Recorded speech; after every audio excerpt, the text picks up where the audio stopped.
शाळेच्या उन्हाळ्याच्या सुट्ट्या पडल्या की माझी एक सवय होती, आजीसोबत कोकणात जायचं. कोल्हापुरातून बसायचो एसटी मध्ये. प्रवास लांबचा असायचा, पण त्यात एक मोठा आनंद असायचा. मम्मीने बांधलेला डबा, रुमालात गुंडाळलेल्या चपात्या आणि त्यासोबत खास डाळ कांदा. मम्मी झटपट करायची ही भाजी, पण त्या डाळ कांद्याची चवीसोबत प्रवास अजून गोड व्हायचा. प्रवास लांबचा होता, पण आईच्या त्या डब्यामुळे पोटही भरायचं आणि मनही.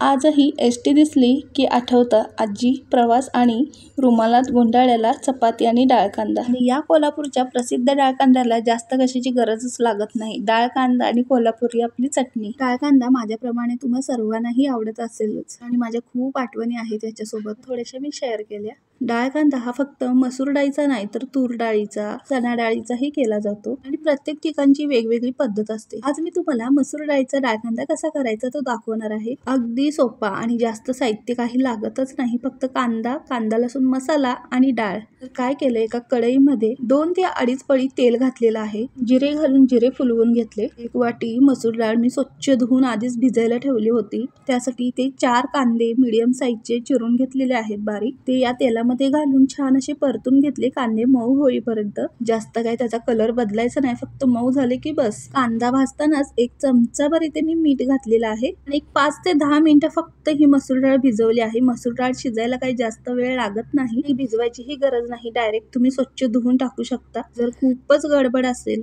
तर मग भिजवून घेऊ शकता. आणि ही डाळ शिजायला काही जास्त वेळ लागत नाही, अगदी 2च मिनिटात ही डाळ शिजते एका वाफेत. डाळ घालून फिरवून घेतलं 1 मिनिटभर आणि इथे 2 मोठे चमचे कांदा लसूण मसाला, कोल्हापुरी कांदा लसूण मसाला आहे हा. 1 अर्धा चमचा हळद आणि 1 अर्धा चमचा किचन किंग मसाला किंवा गरम मसाला कोणताही घालू शकता. बस एवढ्याच साहित्यात हा डाळ कांदा अत्यंत चवीला होतो. मस्त चरचरीत आणि झणझणीत, आणि जास्त काहीच घालायची गरज नाही. आता कोथिंबीर पण मी घालणार नाही, कारण डाळ कांदा मध्ये जास्त काही घालायची गरजच नसते. फक्त डाळ आणि कांदा लसूण मसाला आणि बाकी फ्लेवर मला अजिबात आवडत नाही. मला जर आवडत असतील तर बारीक चिरलेली कोथिंबीर वरून घालू शकता. अगदी झटपट आणि कमी साहित्यात, पण चव मात्र एवढी भन्नाट. आणि या डाळ कांद्याची सर कुठल्याच भाजीला येणार नाही. ही भाजी खरं तर वाफेवरही करू शकता पाणी न घालता. मी इथं थोडंसं पाणी घालणार आहे, अगदी अर्धा पेला.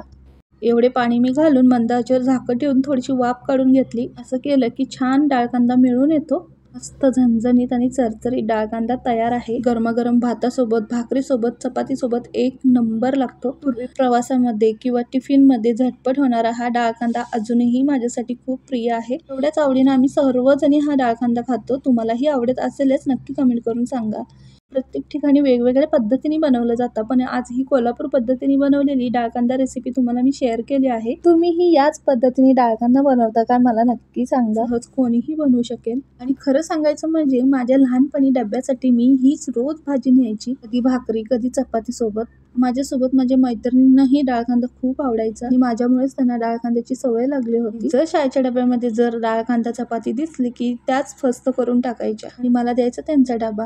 सांगायचं तात्पर्य एवढंच की अजूनही डाळ कांदा करताना माझ्या डोळ्यासमोर त्याच आठवणी येतात, म्हणून मी तुम्हाला आज शेअर केले आहे. आणि डाळ कांदा पटकन होतो, टिफिनसाठीही झटपट करू शकता. घरी अगदी अचानक पाहुणे आले तरी हा झणझणीत आणि चरचरीत डाळ कांदा आणि भाकरी तुम्ही करून देऊ शकता, अगदी झटपट 5 मिनिटांमध्ये. अशाच पद्धतीने आपल्या चॅनलवर भरपूर अशा छान रेसिपी आहेत. नक्की पहा, लाईक करा, सबस्क्राईब करा, शेअर करा. धन्यवाद.